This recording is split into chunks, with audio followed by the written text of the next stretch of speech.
Senate. All right, good morning.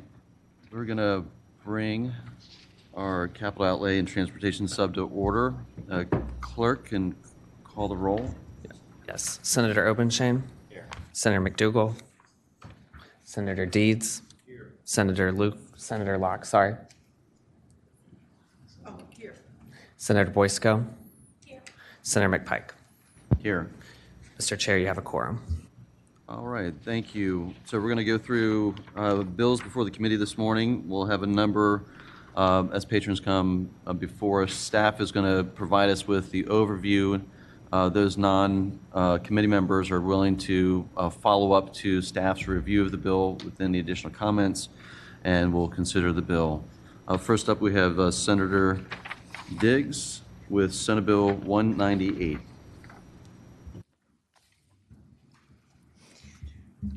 Senator McPike, Senate Bill 198 creates a license plates for collector motor vehicles, which the DMV shall issue to any applicant who owns or has regular use of another passenger car, autocycle, or motorcycle, and who owns at least a total of 6 or more collector motor vehicles. The bill designates the fee for such a plate as a one-time $200 fee.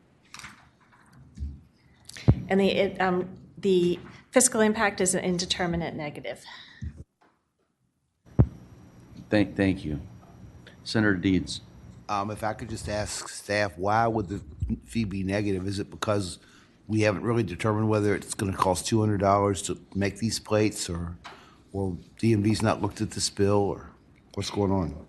Senator Deeds, the usual fee for a plate is $37.50 a year, and on average, folks pay $10 for the highway use fee, and that's an annual fee. This would be a one-time $200 fee, and so the $200 was estimated, developed by DMV based on an estimated 5 years of use for the collector plate, but we don't know the number of folks who will take advantage of the collector plate. We do the number of folks who have more than 7 vehicles, but we don't know for sure who will take advantage of the collector plate. The collector plate is somewhat different in that it's based on the vehicle's use, not on a characteristic of the vehicle. Follow-up question from committee members.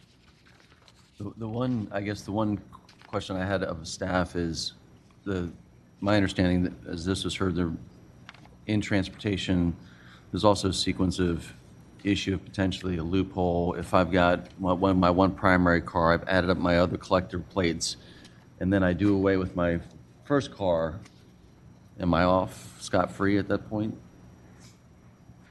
No, sir. There's a certification that you have to have another car for primary transportation, and the plates that are issued to this car have restrictions on it, much like an antique plate. It's essentially expanding the definition of an antique plate to those cars that are more modern but are of collector value or interest. I'll ask staff at the sort of the reset. How do you know? Senator McPike, the bill does provide for a Class 4 misdemeanor to violate any provision of it related to the registration of collector motor vehicles, and the owner of the vehicle certifies that they meet the qualifications. I'd say, Senator McPike, I would just add that the difference is the age for the antique vehicle, but with the collector plate, it is just a motorist certification. About the use. Mr. Chair. Thank you. So we heard this bill in the Transportation Committee. There were some concerns that were raised around specifically the 250 miles from the residence of the owner, their occasional pleasure driving. It was brought up in committee that I could have one of these license plates and drive back to home from here and would not be violating that at all. It just would be hard to implement and make sure that it was not being abused. There was some division on the committee. It was reported 9 yes, 5 no's with 1 abstention. And I was in the opposite. I did not support the bill, just to be perfectly frank. Thank you, Senator Boysko. Senator Deeds. Question. I would move to carry the bill over for the year. All right, there's a motion and a second to recommend carrying over Senate Bill 198. All in favor, say aye. Aye. Aye. Those opposed? No. All right, that recommendation is carried over. Thank you, Senator Thank you, Diggs. Mr. Chairman.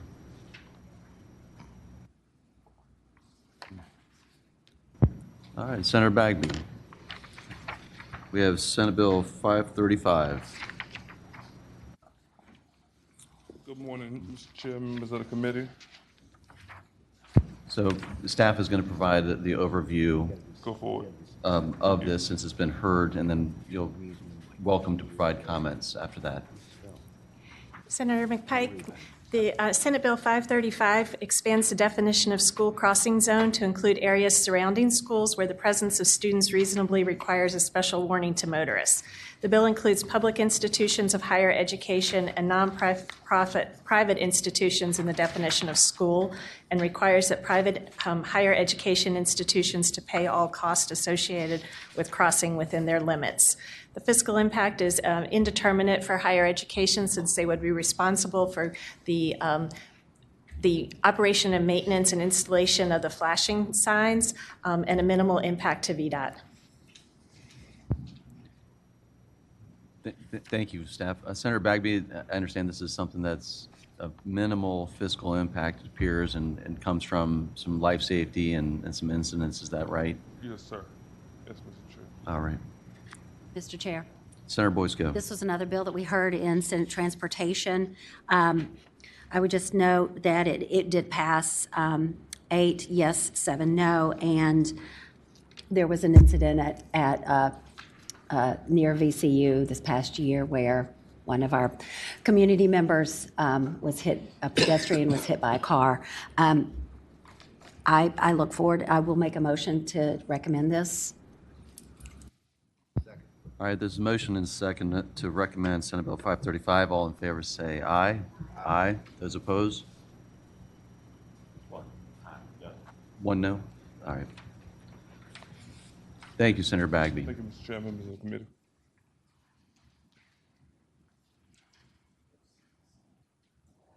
All right, next up, Senate Bill 79. Senator Favola is not able to present, but if staff can provide an overview, there will be, since she's not able to present, there'll be no recommendation moving towards the committee, but we'll hear the bill. Go ahead, Tyler. Yes, Senate Bill 79 relates to solar-ready roofs for certain government buildings. It requires that executive branch agencies and institutions entering the design phase for a construction of a new building, which exceeds 5,000 square feet, or a renovation of a building where the cost exceed 50% of the value, ensure that the building includes infrastructure for renewable energy systems, preferably solar panels. There's an indeterminate impact based on what type of infrastructure is required, but we do know from earlier FISs that for solar roofs, the impact to state capital projects were $5 to $25 million, depending on the size of the project. There's also an indeterminate cost to localities because it applies to public school buildings. Thank you. And does this also apply to Tier 3, or is it clear where? Senator McPike, it's unclear at this time if Tier 3s are included in this requirement. We're getting clarification from DPB and also the institutions of their interpretation. Senator Deeds. Mr. Chair, I understand that in this fiscal environment, we are watching every penny very closely, but we've set high goals in the Clean Economy Act for the reduction of carbon from the energy production process, and it doesn't seem to me like this is an unreasonable thing to ask of our state and local governments are an unreasonable cost to pay. I understand that we might not be able to do it this year, but I think it's still the right thing to do. Any follow-up questions of the committee to staff on this bill? And again, this bill will be moving forward with no recommendations since the patron is not able to present at this point. She's in. Yeah. Okay. Senator McPike, Senator Lucas asked staff to describe her bill and for the recommendation from the subcommittee. The first one is Senate Bill 599, related to bonds for public institutions of higher learning. These are 9C bonds. It has an emergency clause. It authorizes the Treasury Board to issue $124.3 million in 9C debt for revenue-producing capital projects at James Madison, Virginia State, and William & Mary. These projects are all proposed in the introduced budget and have signed feasibility studies from the governor. We do have technical amendments to align project codes to the budget, so we would recommend that the subcommittee adopt those project code amendments. And then there's no state impact, as these bonds are revenue producing, and 9C debt is tax-supported debt but has no impact on the debt capacity model. Is there a motion on the amendments? There's a motion and second on the amendments. All in favor say aye. Aye. Those opposed? All right. And is there a motion on? All right. There's a motion second to recommend reporting Senate Bill 599. All in favor say aye. Aye. Those opposed? That bill recommends. All right. Next up, we have, you want to do Senate Bill 601? Yes. Senate Bill 601, Senator Lucas, relates to the capital outlay plan. This is the routine legislation that the governor pre-files to send down the 6-year capital outlay plan. It's submitted as legislation every year, and it's for projects to be funded entirely or partially from the general fund supported resources.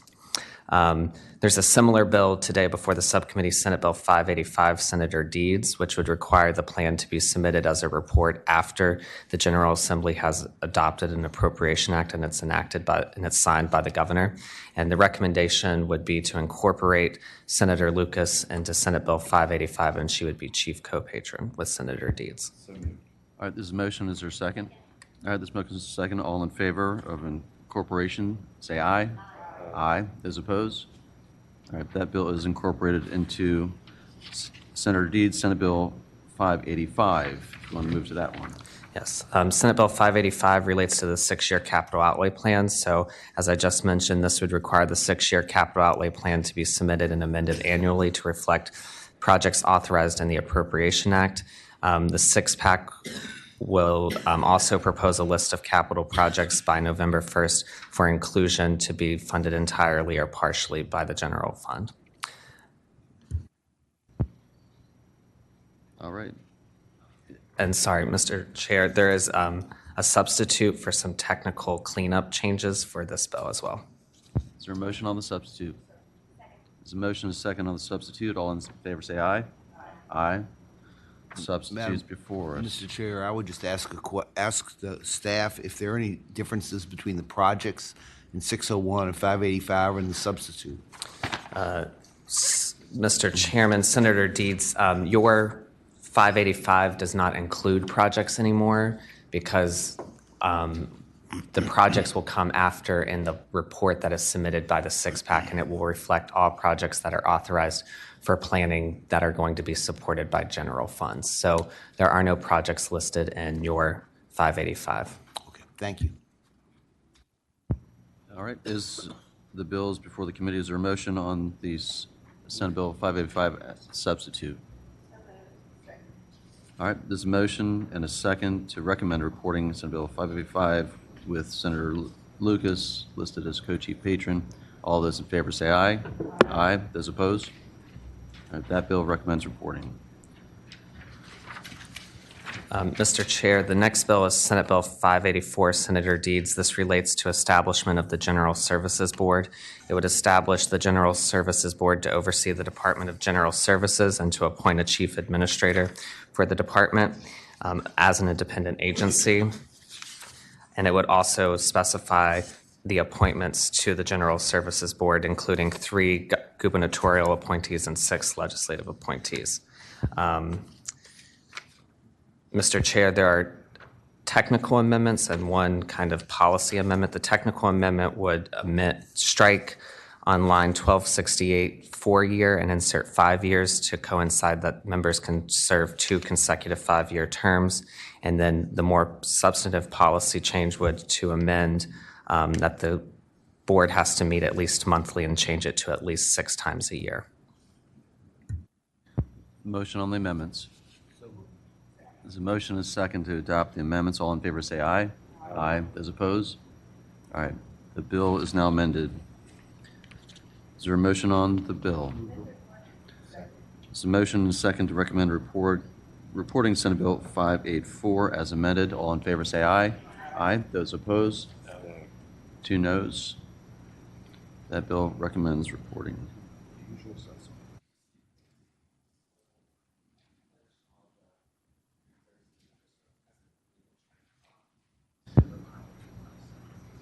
All right. The committee will stand at ease. The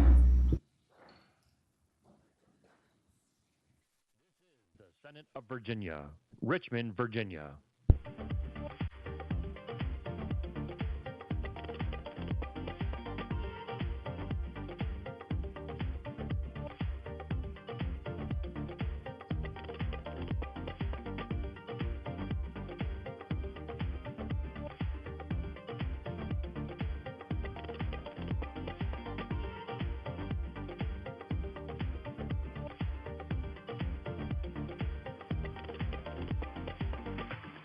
Senate Committee Room, 1300.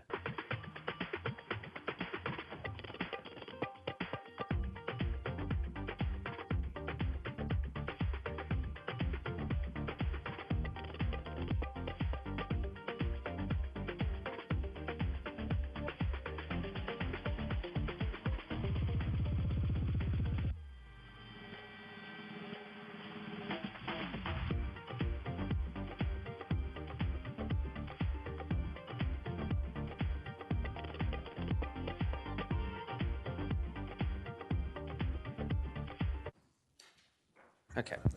Committee will come back to order. We'll go ahead and take up Senator Marston's Senate Bill 452. Senator McPike, Senate Bill 452 allows the Department of Motor Vehicles to administer an examination for the recertification of independent dealer operators and directs them to collect the $50 exam fee upon administration of the fee. There's a minimal fiscal impact, and it was reported and referred from Transportation, 15 yes, 0 no. All right. The bill is before the committee's been heard in Transportation, reported out 15-0, minimal fiscal impact. Is there a motion? It's a motion and a second to recommend reporting Senate Bill 452. All in favor say aye. Aye. Those opposed? Any abstentions? That bill recommends reporting. And back to the last bill.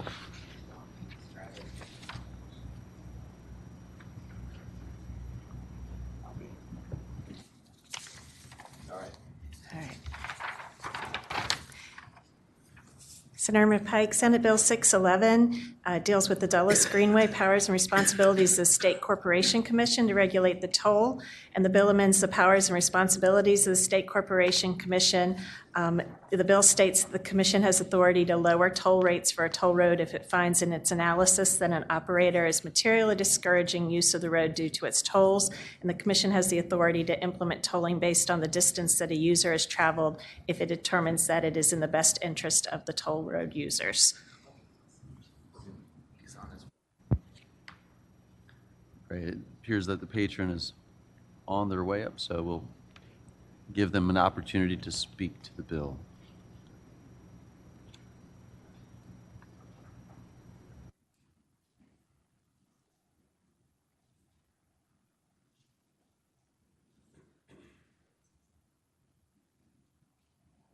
The Senate of Virginia, Richmond, Virginia.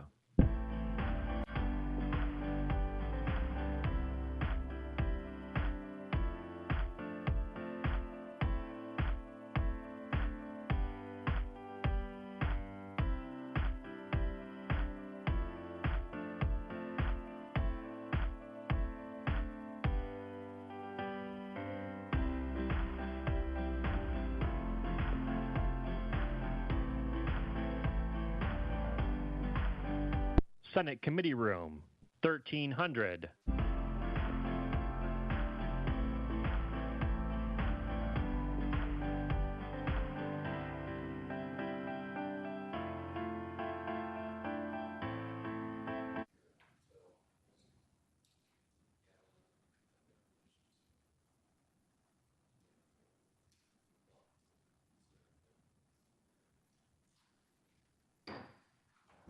All right, the committee will come back to order. Based on timing, it appears that the patron is somewhat delayed. We'll be taking up Senate Bill 611. We've heard from staff, but we will not make a reporting recommendation this morning, and we'll bring this to full.